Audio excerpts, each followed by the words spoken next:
Fala galera, tudo bem? Estamos de volta para mais um bate-papo científico aqui no canal. E hoje a gente vai falar sobre os cuidados que o nutricionista precisa ter ao fazer uma formulação magistral. E para isso, eu tenho o prazer de ter aqui comigo minha amiga, Andréia Kamizaki. A Andréia é farmacêutica, ela é CEO da Lantana Farmácia de Manipulação aqui em Belo Horizonte. Ela é vice-presidente da Anfarmag de Minas, conselheira na Anfarmag Nacional. Então, Andréia, é um prazer ter você aqui com a gente. Eu que agradeço, doutor Márcio. Muito obrigada pelo convite. Eu que sou apaixonada pela nutrição, né? Já há muitos anos, tenho realmente uma paixão aí por todos vocês. É um prazer estar aqui, podendo compartilhar um pouquinho da visão do farmacêutico para a gente discutir um pouquinho, né? Melhorar ainda mais a vida dos nossos pacientes. Obrigada pelo convite. Eu que agradeço. Eu falo que é importantíssimo esse contato do farmacêutico com o nutricionista, né? Eu que acabo dando aula de prescrição magistral na pós-graduação, então a gente vê o quanto os nutricionistas ainda não conhecem muito sobre esse ambiente e o tanto que precisa aprofundar, né? Porque as pessoas acham que suplementar é simplesmente mandar tomar um suplemento ali e pronto. Só que a gente sabe que não é assim, né? A gente depende de qualidade para que aquele suplemento chegue e exerça ali o seu papel, né? Com certeza. Você já é quase um farmacêutico, né, doutor Márcio? Com as aulas de prescrição, sabe muito, mas é muito importante levar essa visão, né? Porque são cuidados básicos, né, na hora de elaborar uma prescrição, que vai fazer com que o farmacêutico tenha esse entendimento, né, do que o nutricionista quer, né, do que realmente precisa ser aviado. Então, esses cuidados que a gente vai falar aqui um pouquinho hoje, eu acho que são fundamentais, né, para que a prescrição saia correta e para que a gente atinja aí realmente o objetivo, que é levar saúde para os nossos pacientes, né? E, André, acho que a gente poderia até começar já pensando assim, quais são os principais erros, né, que os nutricionistas cometem na hora de fazer uma fórmula e que você observa muito na sua prática? Não, ótimo. Olha, assim, erros e pontos de melhorias, né? Vamos falar assim, né? Eu não gosto muito de erro, né? Eu acho que tem muita coisa que a gente pode melhorar e para ficar claro. Algo simples, né? Mas que impacta muito uma prescrição é a unidade de medida, né? Eu vejo muita dúvida, assim, não dúvida, mas acho que talvez uma desatenção na hora de prescrever 1 miligrama, 1 micrograma, né? De um selênio, de um picolinato de cromo. Então, é algo simples, né? É nosso papel enquanto farmacêuticos, né? Fazer toda essa conferência da receita na hora de aviar, mas, né? É mais uma segurança, mas essa atenção precisa ter, né? Na hora de prescrever, tanto de 1 miligrama para micrograma, como, por exemplo, nos probióticos, né? Havia prescrevendo, né, na unidade formadora de colônia, né, que está realmente preconizado que é dessa forma. Então, esse cuidado na unidade de medida, eu acho que é o primeiro ponto de atenção, né, que eu acho que a gente podia citar. Outra coisa, por exemplo, em relação às tinturas, né, eu vejo muitos nutricionistas hoje, né, utilizando as tinturas, é uma forma farmacêutica fantástica, e eu vejo um pouquinho de dúvida em relação à tintura vegetal ou tintura mãe, né? Eu recebo algumas prescrições como tintura mãe, né? Mas o correto seria ou a tintura vegetal ou tintura, que a gente encara como sinônimo. Qual que é a diferença das duas, né? O processo de extração de uma tintura é o mesmo, né? A planta extraída numa solução hidroalcoólica, né? O percentual dessa solução nos dois tipos de tintura são diferentes. Numa tintura vegetal, né? Ele é por volta de 60%, e a concentração planta nessa solução é de 20%. Já na tintura mãe, a solução é um pouquinho mais concentrada, 70% da solução hidroalcoólica, e ela só tem 10% da planta. Então, a cada 100 gramas, eu tenho 10 gramas da planta. Usualmente, a tintura mãe, doutor Márcio, ela é usada para preparações homeopáticas. Ela serve como ponto de partida para uma preparação homeopática. Então, eu entendo que quando o nutricionista prescreve uma tintura, né, ele quer uma tintura vegetal. Mas eu acho que é importante ressaltar, né, que é a tintura vegetal e ficar atento que eu vejo algumas prescrições como tintura mãe.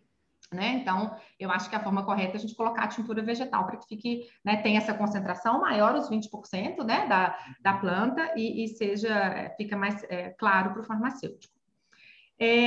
Outra coisa, fitoterápicos, né? Estou aqui puxando algumas anotações que eu fiz aqui para a gente poder lembrar.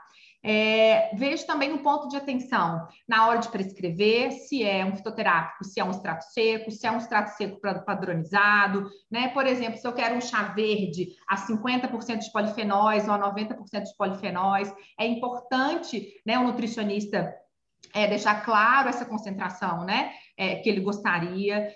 Também um ponto de atenção em relação às restrições dos fitoterápicos, né?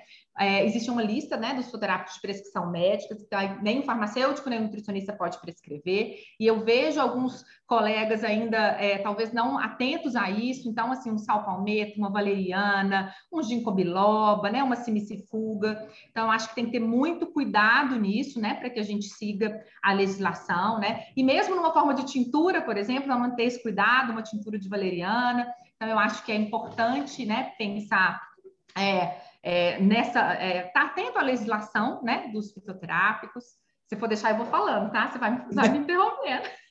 Eu falo que são erros muito comuns mesmo. Não erros, né? Pontos que realmente precisam de atenção, né? Sim. Eu acho que a gente pode até pensar, André, e o que a gente precisa, né? Então, se atentar, além desses pequenos cuidados, porque a gente até tem uma legislação para nutricionista falando o que você tem que fazer, o que você coloca numa formulação, mas para o farmacêutico, né? O que não pode faltar na hora de fazer uma fórmula? Eu acho que tem que estar muito claro, né, a forma farmacêutica. Então, por exemplo, um exemplo clássico, né, cápsulas oleosas que eu vejo. Existem as cápsulas oleosas prontas, um óleo de prímula, um ômega 3, né, uma linhaça. Nós podemos manipular alguma vitamina, por exemplo, lipossolúvel como a vitamina D, numa cápsula oleosa, é possível. E é possível também utilizar um veículo oleoso, uma cápsula gelatinosa. E eu percebo isso muita confusão na hora da prescrição, né? Então, por exemplo, uma vitamina D, então é possível fazer nessa cápsula oleosa. Nós vamos incorporar a vitamina D num óleo e ela vai numa dupla proteção nas cápsulas. Já uma vitamina E, que também é uma vitamina lipossolúvel, né? Pensa numa dosagem de 400 miligramas, por exemplo, ela vem a 50%. Então, na hora de pesar, eu vou pesar 800 miligramas dessa vitamina E. Para que eu faça isso numa cápsula oleosa, ou seja, que eu incorpore esse pó num óleo, né, vão dar muitas cápsulas. Então, será que há necessidade, né? Será que apenas um veículo oleoso já não seria suficiente? Ou adequar a hora da administração dessa vitamina, né? Então, esse tipo de cuidado não nas cápsulas oleosas, eu vejo que é um ponto aí que gera um pouquinho de dúvida na hora de prescrever. Também em relação aos sublinguais, que existem várias né, por essa via de administração sublingual, várias formas farmacêuticas. Então, por exemplo, eu posso ter uma gota sublingual, um comprimido sublingual, eu posso ter uma cápsula sublingual, que é uma cápsula de tapioca, né, que ela pode ser usada por essa via sublingual. Eu posso ter um spray, eu posso ter um filme oro-dispersível. Então, o nutricionista precisa ter esse contato com o farmacêutico para entender, por exemplo, as capacidades, né? Um filme oro-dispersível, quanto eu consigo colocar? Geralmente, 50, 60 miligramas. Numa cápsula sublingual, já me permite dosagens maiores, né? Me permite também veicular ativos que têm problemas com temperatura, por exemplo, uma vitamina D, se eu vou fazendo um comprimido, muitas vezes o método leva a aquecimento, então eu posso desestabilizar essa vitamina, né? Então, ter essa conversa com o farmacêutico é importante. Então, eu percebo que também na sublingual tem bastante dúvida, sabe, doutor Márcio, na hora de prescrever. Eu falo que conhecer as formas farmacêuticas é importantíssimo. Eu, na pós, por exemplo, eu fico, às vezes, mais de 3 horas só explicando cada uma das formas, porque os nutricionistas realmente não conhecem. A gente não tem muito esse contato, né, com a área da farmacologia e da manipulação em graduação. Então, a gente acaba tendo que realmente depois buscar esse contato, né? Uma outra coisa, por exemplo, André, que eu sempre fico na dúvida, vamos aproveitar, André, aqui para tirar as dúvidas. Mas por exemplo, o nutricionista, ele sempre tem aquele olhar pensando na saúde. E aí, saúde, pensando na saúde do paciente, eu não quero que venha nada de diferente, nenhum recipiente muito diferente.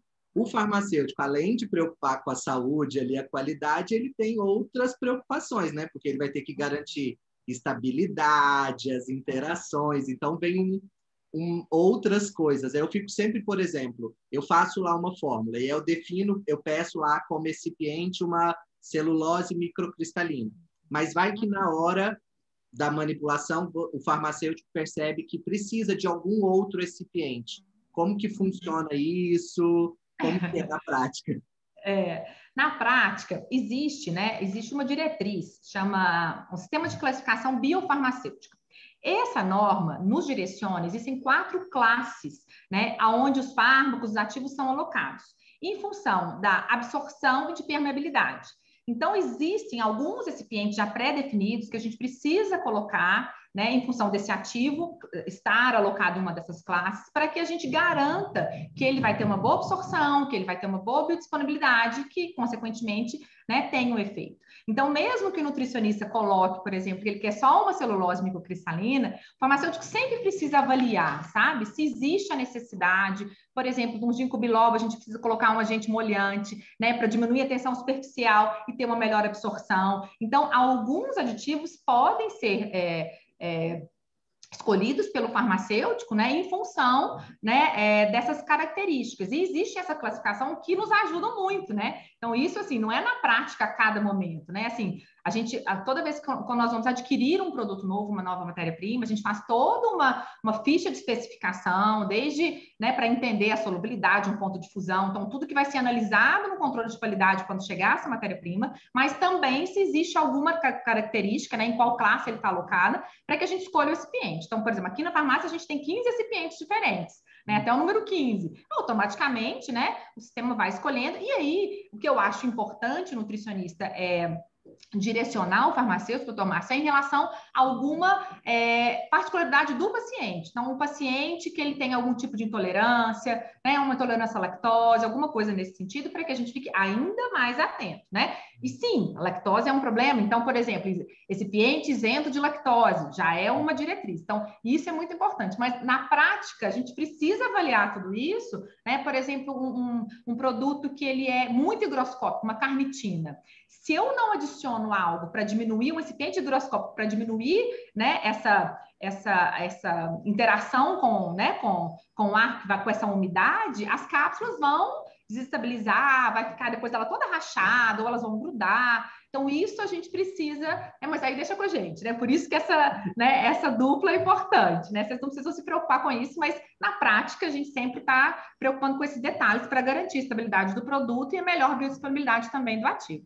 E eu falo que cada vez mais também, né, vai evoluindo a ciência, a indústria, e a gente vai tendo também até mesmo esses recipientes com mais qualidade. Sim. Então, assim, hoje em dia a gente tem disponível opções também menos agressivas para a saúde, né, mais saudáveis, produtos com menos aditivos, né? Uhum. Sim, com certeza. Mas são importantes, né? A gente é tudo um equilíbrio, né? Nós precisamos sim pensar, a gente está o tempo todo, né? Precisa, né? Manipulação, por exemplo, de um xarope, né? Claro que pensar se, né, no edulcorante natural ou não colocar, tudo isso precisa ser levado em consideração, mas a estabilidade do produto também, né? Não adianta eu dispensar um xarope sem nenhum tipo de conservante, né? A estabilidade dele talvez vai ser de 7 dias em geladeira e olhe lá, dependendo do ativo, né? Então, principalmente soluções orais líquidas, elas são muito instáveis, né? A água é um meio de... existe a possibilidade de hidrólise e tal. Então, assim, é importante essa avaliação. Então, a gente tem que ter sempre esse equilíbrio das duas partes. Mas aí, acho que o nutricionista pode estar sempre em contato com o farmacêutico para entender um pouco mais isso, se ele tiver alguma restrição, né? Olha, eu não queria que fosse usado isso ou aquilo. Então, por isso que essa dupla, né? Essa nossa parceria é sempre importante, né? E por falar nessa questão de parceria, Andréia, eu, por exemplo, para o pessoal que está assistindo o vídeo, eu fico muito tranquilo, né? Porque eu estou aqui em Belo Horizonte, a gente tem Lantana, que é uma farmácia de confiança, uma farmácia séria. Mas aqui a gente tem nutricionistas do Brasil todo. Uhum. Então, como que um nutricionista vai poder avaliar se uma farmácia é de confiança? Que dicas que você dá para que o profissional perceba realmente essa farmácia é uma farmácia mais séria, eu posso mandar minhas prescrições para lá? Eu acho que esse contato com o farmacêutico, né, doutor Márcio, ele é fundamental, né? Com isso, você consegue entender, eu acho que conversar com ele, qual é o processo, para que ele te explique, por exemplo, né? Na norma, na nossa resolução na 67, fala que nós temos que comprar de fornecedores qualificados. Então, como é essa qualificação, conversar com o farmacêutico mesmo. Vocês fazem essa qualificação? Como é que ela funciona? Como é que funciona o controle de qualidade, né? Porque a gente analisa cada matéria-prima lote a lote, né? Com várias características organolépticas, ponto de fusão, solubilidade. Depois existem laboratórios terceirizados que fazem análise, né? De teor. Então, assim, análises mais complexas. Conversar com ele para entender um pouco essa, né? Conversar um pouco sobre os fitoterápicos, né? Se são padronizados, quais são. Se tiver dúvida quanto a um laudo, né? Assim, olha, me mostra um laudo, né? Existem muitos no mercado, então até mesmo com nomes comerciais diferentes, mas com o mesmo teor. Então, eu acho que o farmacêutico, ele é fundamental para que o nutricionista tenha essa, né, essa confiança e, claro, né, aí todas as autorizações, mediante ao Conselho Regional de Farmácia, a Anvisa, Vigilância Sanitária Local, né, isso é o básico que toda empresa precisa ter, né? Mas eu acho que para ele entender, né, para que ele se sinta seguro, entenda, né, a empresa que ele está, porque é um aval, né? Quando ele indica uma empresa, né? O tratamento de vocês depende do produto que nós fazemos. Então, por isso é importante. Eu acho que conversar para entender um pouco mais, né? Como é que é feito, por exemplo, né? O controle em processo, um produto final, uma cápsula, né? Aí o farmacêutico vai explicar um pouco. Por exemplo, a gente faz um peso médio. No final das cápsulas, a gente precisa pesar uma amostragem, né? São 10 cápsulas pela Farmacopeia Brasileira, que vai me mostrar se tem uniformidade de conteúdo, ou seja, se eu conseguir, porque é um processo artesanal, né? Se eu conseguir distribuir aquele pó naquelas cápsulas de uma forma homogênea para que não tenha variação. Existe uma variação, né? Claro, permitida, acho que até 300 miligramas, 10% para mais ou para menos, mas a gente tem um controle em processo que garante isso. Então, essa conversa com o farmacêutico para entender como funciona tudo isso, eu acho que traz essa segurança e aí o nutricionista vai poder perceber se existe todos esses cuidados, né? Que eu acho que todo tipo de profissional a gente tem que ter, né, esse cuidado realmente na hora de escolher, você está coberto de razão. Mas eu, se precisar, atendo todo o Brasil também. Então, quem precisar, estou à disposição aqui, né, para ajudar no que for preciso. Eu falo nas minhas aulas assim, ó, você precisa do seu farmacêutico de confiança, que é aquela pessoa que você teve uma dúvida, você manda, você precisou de uma ajuda para elaborar uma fórmula, o farmacêutico está aí. Eu falo assim, conheça as farmácias que vocês indicam, visita, conhece a estrutura para saber, né, se realmente é uma farmácia de confiança. André, ótimo, com certeza.